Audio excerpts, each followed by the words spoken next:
The spiffiest giant in town. George was a giant, the scruffiest giant in town. He always wore the same pair of old brown sandals and the same old patched-up gown. "I wish I wasn't the scruffiest giant in town," he said sadly. But one day, George noticed a shop. It was full of spiffy clothes, so he bought a spiffy shirt, a spiffy pair of pants, a spiffy belt, a spiffy striped tie, some spiffy socks with diamonds on the sides, and a pair of spiffy shiny shoes. "Now I'm the spiffiest giant in town," he said proudly. George left his old clothes behind in the shop. He was about to go home when he heard a sound. On the sidewalk stood a giraffe who was sniffing sadly. "What's the matter?" asked George. "It's my neck," said the giraffe. "It's so very long and so very cold. I wish I had a long warm scarf." "Cheer up," said George, and he took off his striped tie. "It didn't match my socks anyways," he said, as he wound it around and around the giraffe's neck. It made a wonderful scarf. "Thank you," said the giraffe. As George strode towards home, he sang to himself, "My tie is a scarf for a cold giraffe, but look me up and down, I'm the spiffiest giant in town." George came to a river. On a boat stood a goat who was bleating loudly. "What's the matter?" asked George. "It's my sail," said the goat. "It blew away in a storm. I wish I had a strong new sail for my boat."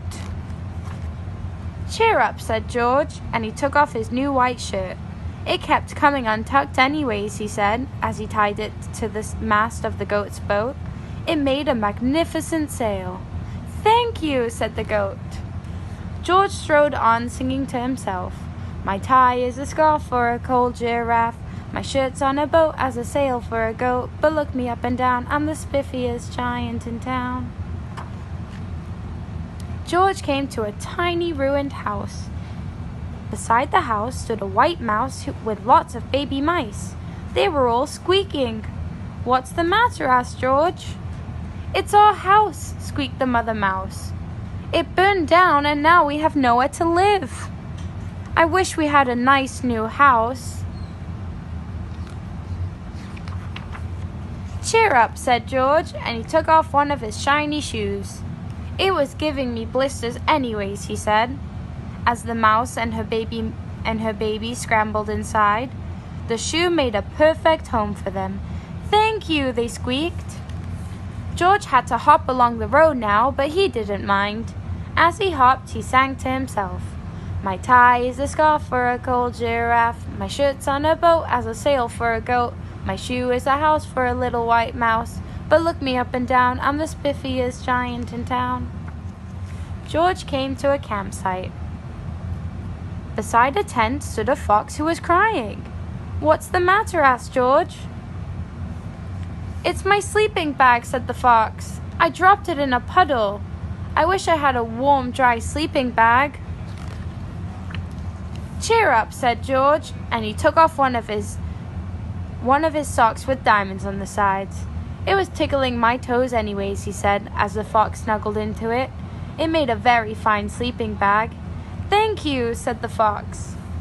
George hopped on, singing to himself, "My tie is a scarf for a cold giraffe. My shirt's on a boat as a sail for a goat. My shoe is a house for a little white mouse. One of my socks is a bed for a fox. But look me up and down, I'm the spiffiest giant in town."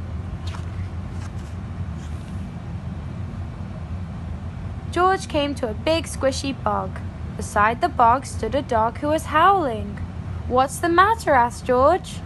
"It's this bog," said the dog. "I need to get across, but I keep getting stuck in the mud. I wish there was a safe, dry path." "Cheer up," said George, and he took off his spiffy new belt. "It was squeezing my tummy anyways," he said, as he laid it down over the bog. It made an excellent path. "Thank you," said the dog. The wind started to blow, but George didn't mind. He hopped on, singing to himself, My tie is a scarf for a cold giraffe. My shirt's on a boat as a sail for a goat.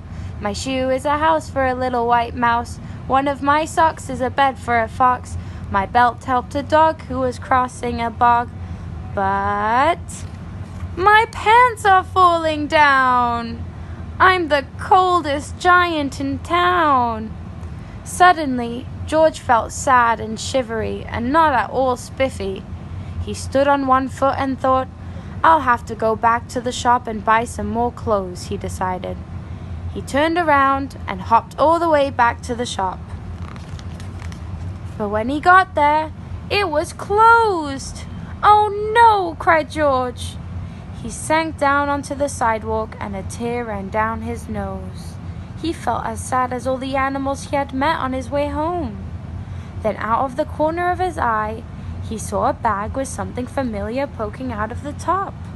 George took a closer look. My gown, he yelled. My dear old gown and sandals. George put them on. They felt wonderfully comfortable. I'm the coziest giant in town, he cried, and he danced back home along the road. Outside his front door stood all the animals he had helped. They were carrying an enormous present. Come on, George, they said. Open it. George untied the ribbon. Inside was a beautiful gold paper crown and card. Look inside the card, George, said the animals. George put the crown on his head and opened the card. Inside it said, You gave your scarf to a cold giraffe. Your shirt's on a boat as a sail for a goat. Your shoe is a house for a little white mouse. One of your socks is a bed for a fox. Your belt helped a dog who was crossing a bog. So here is a very fine crown to go with the sandals and gown of the kindest giant in town. The end.